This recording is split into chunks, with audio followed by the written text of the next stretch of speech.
ব্রাজিলের জাতীয় দলের উইঙ্গার রাফিনিয়াকে ঘিরে চাঞ্চল্যকর আর্থিক কেলেঙ্কারির খবর সামনে এসেছে। অভিযোগ উঠেছে দীর্ঘদিন ধরে নিজের বাবার প্রতারণার শিকার হয়েছেন এই ফুটবলার। এমনকি বিপুল অর্থ আয়ের পরও তিনি এখন প্রায় দেউলিয়া হওয়ার মুখে দাঁড়িয়ে আছেন।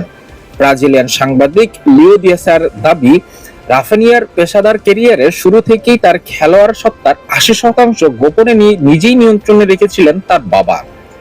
সেই সুবাদে ক্লাব ও অন্যান্য উৎস থেকে পাওয়া আয়ের বড় অংশ তিনি নিজের কাছেই রেখে দেন।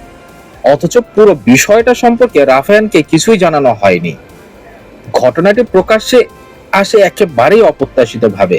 সাম্প্রতিক স্ত্রীকে নিয়ে একটি বিলাসবহুল বাড়ি কেনার উদ্যোগ নেন রাফিয়ানিয়া, কিন্তু ব্যাংক হিসাবে যাচাই করতে গিয়ে তিনি দেখেন সেখানে অপ্রত্যাশিত পরিমাণের অর্থ নেই।